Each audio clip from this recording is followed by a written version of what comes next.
Selamat datang dalam seri kajian fundamental tafsir dan hadis ekonomi.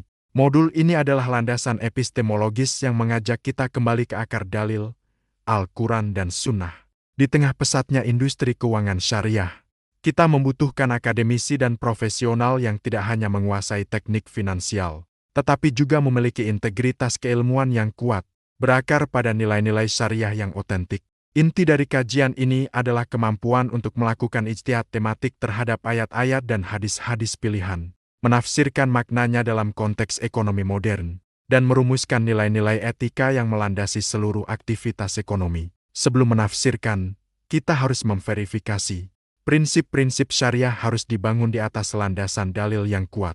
Inilah mengapa kita harus menguasai usul al-hadith, atau metodologi studi hadis. Studi hadis dibagi menjadi dua pilar utama, sanad dan matan. Sanad adalah rantai periwayatan, yang fungsinya memverifikasi kredibilitas sumber.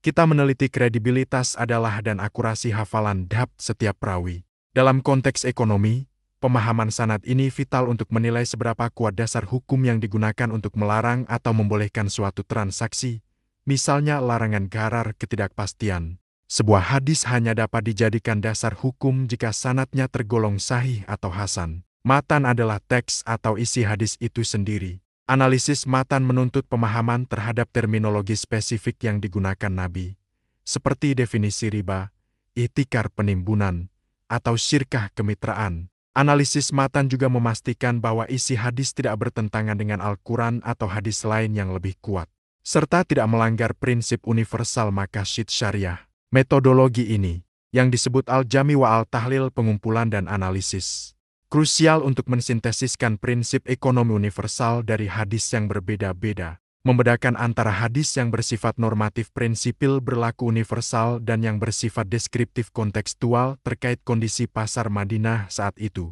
Kajian hadis ekonomi menantang pandangan keliru yang mengasosiasikan Islam hanya dengan asketisme. Sebaliknya, hadis-hadis Nabi Muhammad SAW memberikan kerangka yang seimbang, yang mendorong penciptaan kekayaan materi kasb sebagai sarana untuk mencapai tujuan spiritual falah dan sosial maslahah. Kekayaan adalah amanah dan ujian fitnah.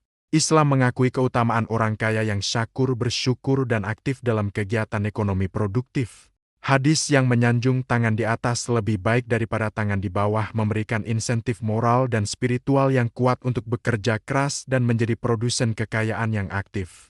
Penciptaan kekayaan adalah prasyarat bagi kemandirian umat dan kemampuan untuk menjalankan kewajiban sosial. Ayat Al-Quran dan hadis menekankan bahwa kekayaan harus diperoleh melalui sarana yang halal dan digunakan secara bertanggung jawab. Tujuan utama dari kekayaan bukanlah konsumsi pribadi yang berlebihan israf atau taraf, tetapi adalah kemampuan untuk melakukan redistribusi dan filantropi. Ini adalah landasan etos kerja produktif dalam ekonomi Islam, yang menolak mentalitas ketergantungan dan mendorong semangat kewirausahaan. Prinsip sentral dalam tafsir dan hadis ekonomi adalah keadilan adil dan keseimbangan ihsan. Keadilan bukan hanya berarti kesamaan, tetapi menempatkan segala sesuatu pada tempatnya, termasuk dalam transaksi ekonomi. Keadilan harus ditegakkan dalam produksi, distribusi, dan konsumsi. Larangan zulm penindasan adalah sisi lain dari penegakan keadilan. Setiap praktik ekonomi yang mengandung unsur penindasan, baik terhadap pekerja, konsumen, atau lingkungan, secara fundamental bertentangan dengan semangat syariah. Ihsan berarti melakukan yang terbaik, melampaui kewajiban minimal. Dalam bisnis, ihsan berarti memberikan kualitas terbaik, transparansi penuh, dan pelayanan yang melampaui ekspektasi kontrak. Nabi Muhammad SAW bersabda, "Sesungguhnya Allah menyukai jika salah seorang dari kalian berbuat suatu pekerjaan, ia melakukannya dengan ihsan, profesional dan sempurna." Ini adalah landasan bagi integritas profesional di sektor keuangan syariah. Modul ini memastikan bahwa mahasiswa mampu mengintegrasikan nilai-nilai Islam CPL 01 dan memberikan kontribusi yang berakar pada budaya lokal namun memiliki daya-saing global CPL 08, tanpa pemahaman yang kokoh terhadap NASH. Semua teori ekonomi syariah dan instrumen keuangannya akan kehilangan pijakan filosofis dan otentisitasnya. Kajian ini melatih kita untuk membedah argumentasi dasar praktik ekonomi syariah. Mengkritisi sejauh mana produk modern misalnya sukuk e-commerce benar-benar sejalan dengan semangat adil dan larangan zulm.